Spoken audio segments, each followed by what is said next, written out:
Hello everyone, welcome to our channel teach together. Start कर रहे हैं डीएलएड सेकेंड ईयर का इंग्लिश कर रहे हैं हम। इंग्लिश आपका ये पेपर नंबर भूल जाती हूँ मैं, पेपर नंबर 6 है। किसी और स्टेट का अलग भी हो सकता है। ये मैंने पेपर नंबर 6 हरियाणा का बताया है। जनरली पेपर्स एक ही होते हैं और आपके जो एग्ज़ाम्स वगैरह कुछ स्टेट में आने वाले होंगे तो आप प्लीज़ मुझे बताना किस किस के एग्ज़ाम्स हैं। हरियाणा के आने में तो भी टाइम है, एमपी के आने में भी टाइम है, बिहार के आने में भी टाइम है। ठीक है, ऑलमोस्ट आपके पास हैं लगभग 2 से ढाई महीने तो सभी के पास हैं। अगर उसका एक एवरेज निकाला जाए तो आप कर सकते हैं। लगे रहिए, कोई समस्या हो तो बताते भी जाना। ठीक है, और ये हम कर रहे हैं, इंग्लिश कर रहे हैं आपका, और ये यूनिट फर्स्ट चल रहा है। यूनिट फर्स्ट आपका ऑलमोस्ट अब फिनिश होने वाला है। 2-2 मार्क के हम क्वेश्चन कर चुके हैं। अब हमारा सीरीज स्टार्ट हो रहा है 5-5 मार्क्स का। 2-2 मार्क्स और 5-5 मार्क्स से मेरा मतलब ये नहीं है कि ओवरऑल बुक का, यानी कि हम फर्स्ट यूनिट ले रहे हैं। फर्स्ट यूनिट में से हमने 2-2 मार्क के क्वेश्चन कर लिए हैं। अब हमने उठाए हैं 5-5 मार्क्स के। और यहाँ पर आपको ये भी बात ध्यान रखनी है कि 5-5 वाले जो मार्क्स है उसमें से भी आपको 2 मार्क्स के पूछे जा सकते हैं। जैसे कि मैंने अभी देखा था कि कॉन्टेक्ट थ्योरी को ना 2 मार्क में पूछा हुआ था कि कॉन्टेक्ट थ्योरी क्या है। तो चलिए अब आगे हम बढ़ते हैं। एक चीज बतानी थी कि ये जो क्वेश्चन है आप देख रहे हैं, इसमें मैंने क्वेश्चन नहीं लिखा हुआ क्योंकि ये पार्ट 2 है। बेसिकली ये पार्ट 2 है। पार्ट 1 हम कर चुके हैं और आपकी सहूलियत के लिए मैं अब इसको जो मैं डालूंगी वीडियो को, तो इसको मैं लिख दूंगी कि पार्ट 2 है, और जो पहला वाला है उसमें भी मैं पार्ट 1 इंक्लूड कर दूंगी ताकि आपको दिख जाए। और डिस्क्रिप्शन बॉक्स में भी डाल दूंगी मैं। एक्चुअली मैंने भूल गई डिस्क्रिप्शन बॉक्स में कैसे डालते हैं। मैंने डलवाया था किसी बच्चे से और भूल गई मैं। ठीक है, मैं कर दूंगी। अच्छा, तो देखिए यहाँ पर हम बात कर रहे हैं ओरिजिन ऑफ थ्योरी की। तो क्वेश्चन क्या है मैं आपको बता देती हूँ। क्वेश्चन ये था कि what are the theories of the origin of language.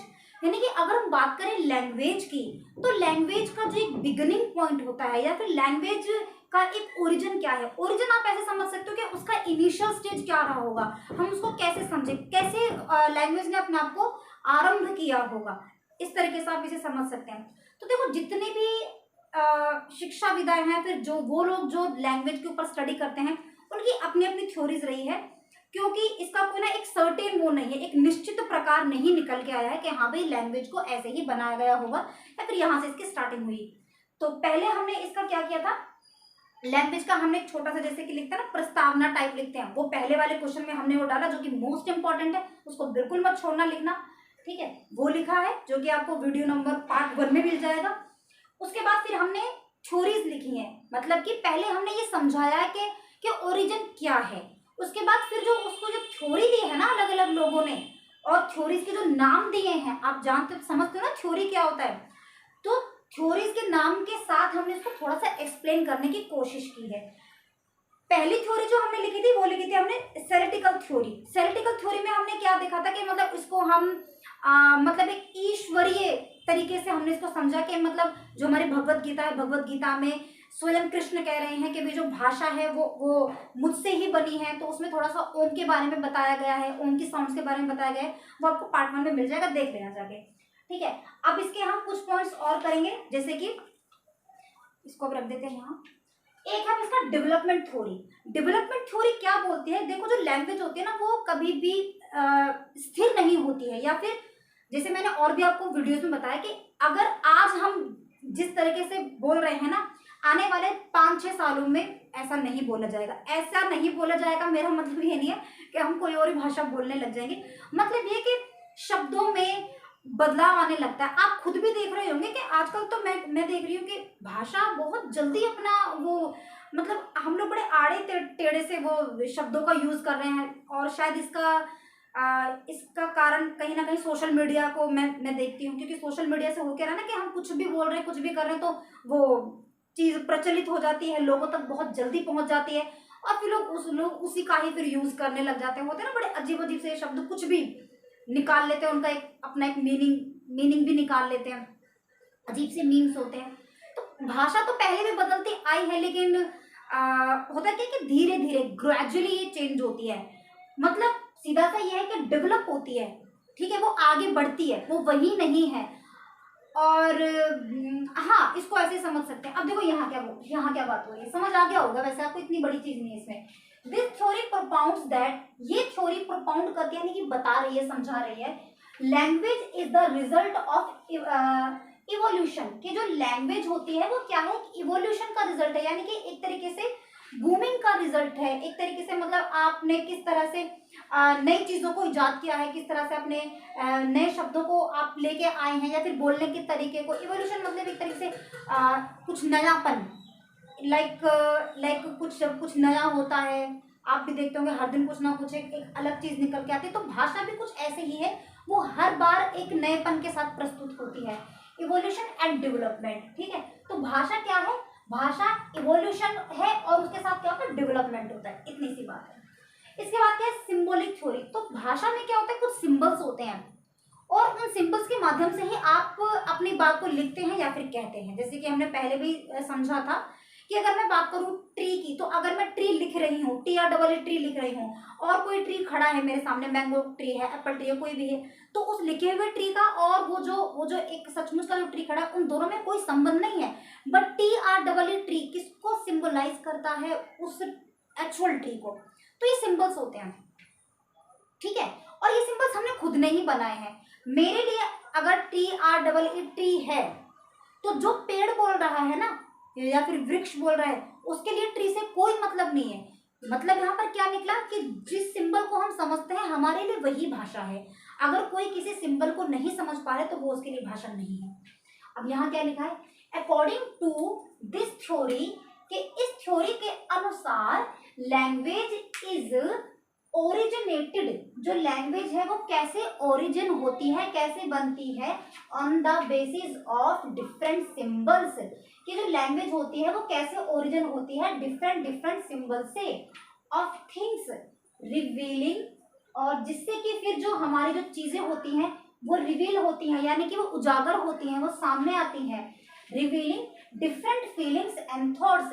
अब वो जो शब्द होते हैं ना, वो जो शब्द होते हैं हमारे पास अलग अलग तरह के, या फिर जो सिंबल्स होते हैं हमारे पास, वो क्या बताते हैं हमें, वो बताते हैं हमारी फीलिंग्स को, वो बताते हैं हमारे थॉट्स को। तो ये सिंबल्स जो भी हैं, जैसे हम बात कर रहे हैं, अब जो मैं शब्द बोल रही हूँ, जो मैं आपसे कह रही हूँ, ये क्या है, ये भी सिंबल्स ही है। लेकिन आप मेरी बात को कनेक्ट कर पा रहे हैं, वो आपकी समझने की क्षमता है। वहीं पर ही अगर मेरी इन बातों को कोई अदर लैंग्वेज का इंसान सुने, जो जानता ही नहीं है हिंदी, उसके लिए कुछ भी नहीं है, मैं बस मुंह चला रही हूँ और कुछ भी नहीं है। तो एक कनेक्शन बन रहा है, ये क्या निकल रहे हैं, सिंबल्स निकल रहे हैं, जो कि आपके ब्रेन में जा रहे हैं और आप उनको कनेक्ट कर रहे हैं, ठीक है, जिसे आप लैंग्वेज बोल रहे हैं। इनसे क्या पता चल रहा है आपको, मेरी फीलिंग्स पता चल रही है, मेरी थॉट्स पता चल रही है। क्लियर है, देखो फिर से पढ़ लो। According to this theory, language is originated, के लैंग्वेज का ओरिजिन होता है on the basis of different symbols. किसके बेस पे होते हैं, डिफरेंट डिफरेंट सिंबल्स पे, ऑफ थिंग्स, जो फिर जो हमारे सामने जो सिंबल्स आ रहे हैं, जो भी फिर उन सिंबल्स के अकॉर्डिंग फिर जो भी हमारे सामने थिंग्स आ रही हैं, जिससे कि थिंग्स रिवील होती हैं। जो भी कुछ भी बोल रहा है, मैंने कुछ भी कहा, पेन बोला, पेपर बोला, तो थिंग्स क्या हो रही हैं, ये पेन, पेपर, मोटर, एवरीथिंग जो भी मैं बोल रही हूँ, कोई भी ऑब्जेक्ट का नाम ले रही हूँ, किसी भी इंसान का नाम ले रही हूँ, किसी प्लेस का नाम ले रही हूँ, तो जो थिंग्स है वो क्या हो रही है, वो रिवील हो रही है ना, उजागर हो रहे हैं। मैंने बोला अगर मार्कर, तो ये मार्कर, ये रिवील हो गया ना मेरे बोलने से, मतलब इसका पता चल गया ना। तो डिफरेंट फीलिंग, और हमारे डिफरेंट फीलिंग का और थॉट्स का पता चलता है किससे, हमारे सिंबॉलिक थ्योरी ये बोलती है, ठीक है। हाँ ठीक है सब कुछ। और देखो उसके बाद क्या है, उसके बाद है टाटा थ्योरी। अब ये टाटा थ्योरी क्या होती है, it is part of textual and gesture theory. जो टाटा थ्योरी होती है ना, इसके अंदर दो पार्ट आते हैं, ठीक है। अब देखो आपको नाम याद रखने हैं, अब आप ऐसे मत कर देना इसको यहाँ कर दिया, इसको यहाँ कर दिया, ऐसे बिल्कुल मत करना। इनके जो पर्टिकुलर जो नेम है ना, ये जो शिक्षाविदाएं हैं, जो जो लिंग्विस्टिक्स जो आए हैं, उन्होंने खुद ने नाम रखे हैं। आप कभी ऊपर नीचे कर दो और कबाड़ मचा दो, ऐसे मत करना। जो टाटा थ्योरी वो क्या बोल रही है, इसके अंदर दो पार्ट होते हैं, एक तो होता है टेक्सचुअल और एक होता है गेस्चर। टेक्सचुअल का मतलब क्या है, जैसे कि अब हम लिख रहे हैं, या फिर जैसे कि आप लिख के बात करते हैं, आप बुक्स पढ़ते हैं, मैगजीन पढ़ते हैं, कुछ भी पढ़ते हैं, तो वो क्या है, वो टेक्सचुअल है, क्योंकि आप अपनी बात तो पहुंचा पा रहे हैं ना, फिर जो भी आप बुक पढ़ रहे हैं वो बुक के माध्यम से अपनी बात आप तक पहुंचा पा रहे हैं। यहाँ पर मैं लिख के आपको अपनी बात पहुंचा पा रही हूँ, ठीक है।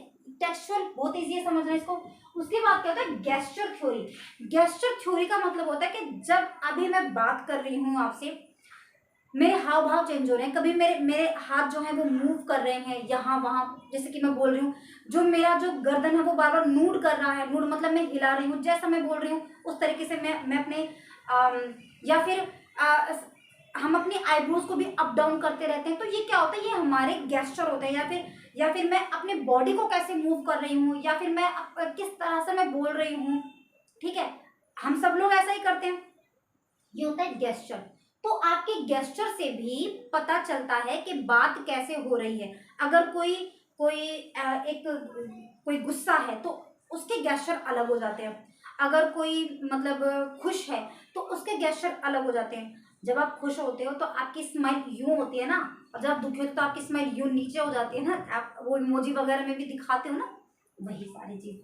ठीक है, ये बात आई समझ में। उसके बाद क्या है, कॉन्टेक्ट थ्योरी। देखो कॉन्टेक्ट थ्योरी क्या बोलती है, दिस थ्योरी बिलीव दैट, ये थ्योरी बिलीव करती है, language sounds are produced the need of different sense, कि आप जो लैंग्वेज बोल रहे हैं, कोई भी लैंग्वेज बोल रहे हैं, उस लैंग्वेज की जो साउंड्स जिस तरह से निकल रही है, ठीक है, वो आपकी जरूरत को बताता है, डिफरेंट डिफरेंट सेंस को बताता है।